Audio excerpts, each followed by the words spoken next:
Emma Carson stood outside the glass doors of Bennett Consulting Group, her heart pounding as she clutched her worn clipboard and her 7-year-old son's hand. It was barely 7 in the morning, and already the day felt impossible. "Remember what we talked about, Tyler?" Emma whispered, kneeling down to meet her son's eyes. "You have to be very, very quiet. Sit in the break room with your books and your tablet. Don't bother anyone. Can you do that for Mommy?" Tyler nodded solemnly, his brown eyes too serious for a child his age. "I'll be good, Mom, I promise." Emma felt her throat tighten. At 28, she'd been a single mother for 3 years. Ever since her husband had walked out, leaving her with a toddler and a mountain of debt. She'd worked her way from receptionist to junior accounts manager through sheer determination, but the struggle never got easier.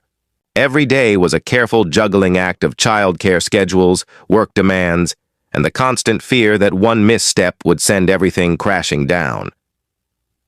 This morning, that fear had become reality.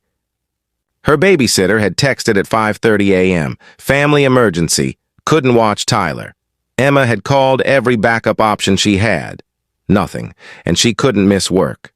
She was already on thin ice with her supervisor after taking time off last month when Tyler had the flu.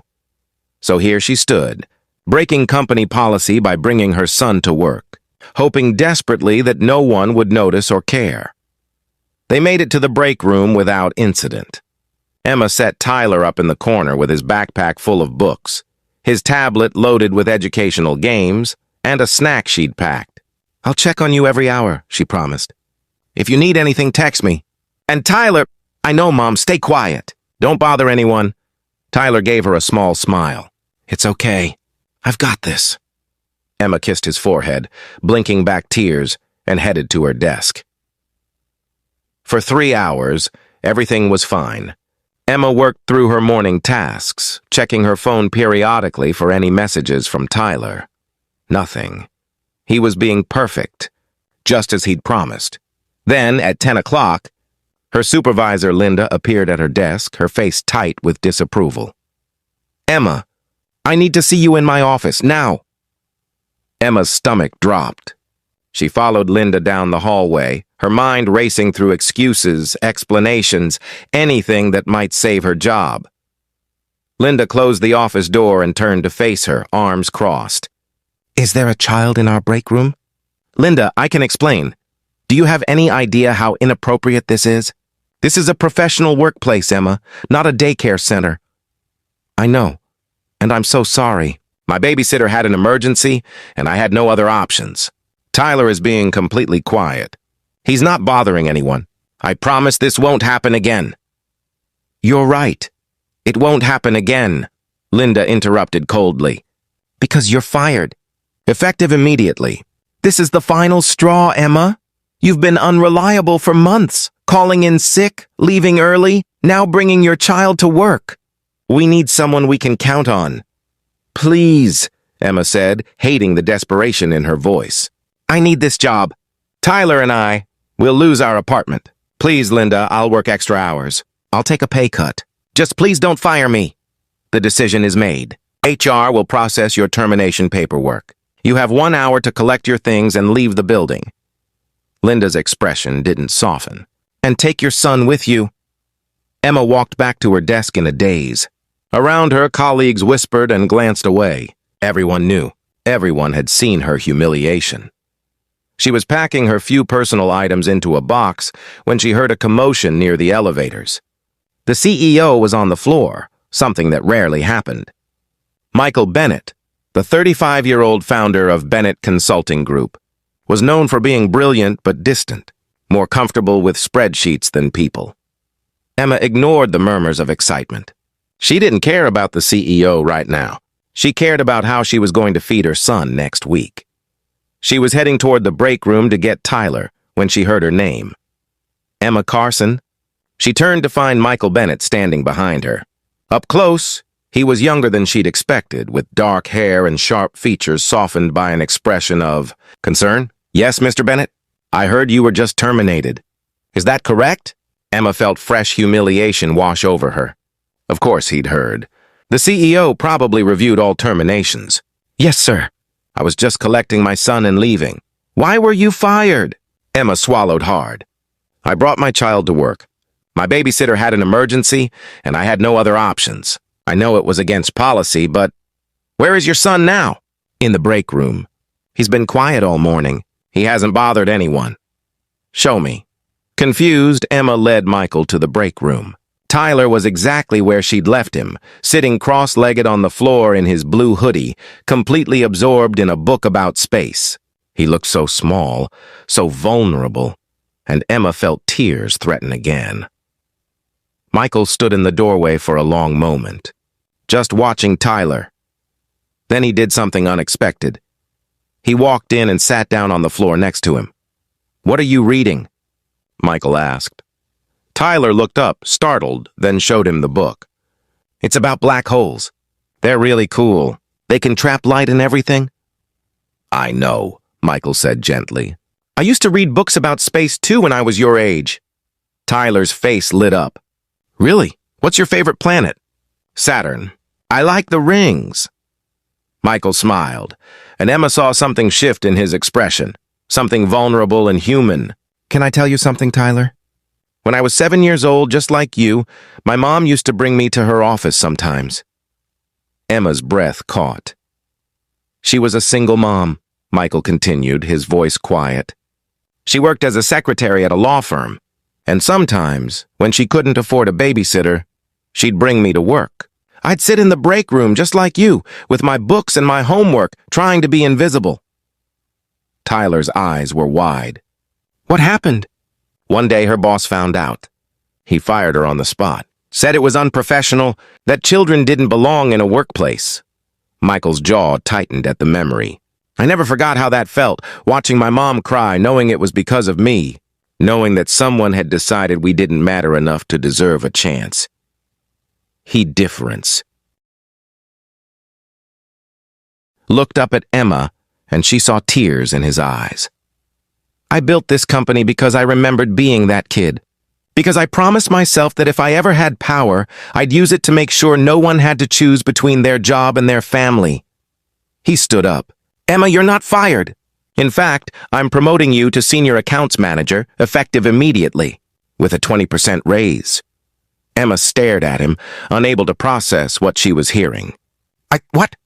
"And furthermore," Michael continued, his voice stronger now, "I'm announcing a new company policy today. Bennett Consulting Group will be implementing an on-site childcare program for employees. Until that's up and running, any employee who has a childcare emergency is welcome to bring their child to work. We'll set up a dedicated space with supervision." He looked around the break room at the few employees who'd gathered to watch, curious about why the CEO was sitting on the floor with a child. This company was built on the principle that good people deserve good opportunities. Emma Carson is an excellent employee who's been dealing with impossible circumstances. Instead of punishing her for being human, we're going to support her. And any employee in a similar situation. Linda appeared in the doorway, her face pale. "Mr. Bennett, I was just following company policy." "Then the policy was wrong," Michael said firmly. "And it's changed as of now. Linda, I'll need to speak with you in my office about how this situation was handled." He turned back to Tyler. "Tyler, your mom tells me you like space. Would you like to see my office? I have a telescope up there." Tyler looked at Emma, who nodded, still in shock. "Can I, Mom?" "Go ahead, honey." As Michael led Tyler toward the elevators, he paused and looked back at Emma. "My office. 1 hour. We'll discuss your new position and responsibilities." "And Emma, thank you." "For what?" "For reminding me why I started this company. For showing me that I'm still that kid who sat in break rooms hoping not to be seen. For giving me the chance to be better than the person who fired my mother." 1 year later, Emma stood in Bennett Consulting Group's new childcare center, a bright, cheerful space on the second floor with toys, books, art supplies, and 3 full-time caregivers. Tyler was there now, playing with the children of other employees, completely at home. The program had been an immediate success. Employee retention had increased dramatically, productivity was up, and Bennett Consulting had been featured in several business magazines as an example of progressive workplace policies. But for Emma, the changes went deeper than policy. She'd been promoted twice more and now headed her own team. She'd been able to move to a better apartment. Tyler was thriving in school. And most surprisingly, she'd developed an unexpected friendship with Michael Bennett. He stopped by her office that afternoon, carrying 2 cups of coffee. "Got a minute? For the man who saved my career?" "Always." Michael sat down, looking slightly nervous. "I wanted to ask you something. And please feel free to say no. This won't affect your job in any way. Okay? Would you like to have dinner with me?" "Not a business dinner. A real date." Emma felt her heart skip. "Michael, Are you sure? I come with complications. A kid. A chaotic schedule. A history of terrible choices in men." "Emma," Michael interrupted gently, "I grew up watching my mother struggle alone. I know what single parenthood looks like. I know how strong you have to be, how much you sacrifice. That's not a complication. That's courage." He paused. "I've been wanting to ask you out for months, but I didn't want to make things awkward or create any power dynamic issues. You work for me, and I never wanted you to feel pressured. But I can't stop thinking about you, about how brave you were that day, how much you love Tyler, how hard you work. You remind me of my mother in the best way possible." Emma felt tears in her eyes. Yes, I'd love to have dinner with you." "Really?" "Really." "But Michael, I need you to know Tyler comes first, always. If you're not okay with that..." "Tyler comes first," Michael agreed. "I wouldn't have it any other way." 3 years after that morning, when Emma had stood outside the building clutching her son's hand and a clipboard, afraid of losing everything, she stood in the same spot wearing a white dress, holding a bouquet of flowers. The small wedding ceremony was held in Bennett Consulting's rooftop garden. Tyler stood beside Michael as best man, beaming with pride in his little suit. And when the officiant asked if anyone objected, Tyler piped up, "I don't object. I want Michael to be my dad." The gathered employees laughed, and Michael's eyes filled with tears. After the ceremony, when Emma and Michael were having their first dance, Tyler ran up and wormed his way between them.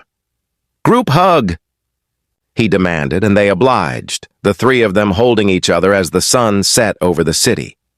Later, when the party was winding down, Emma found Michael standing alone by the railing, looking out at the view. "What are you thinking about?" she asked, slipping her hand into his. "I'm thinking about my mother, wishing she could see this, knowing she'd be proud." He turned to Emma. "She died when I was in college, worked herself to exhaustion trying to give me opportunity.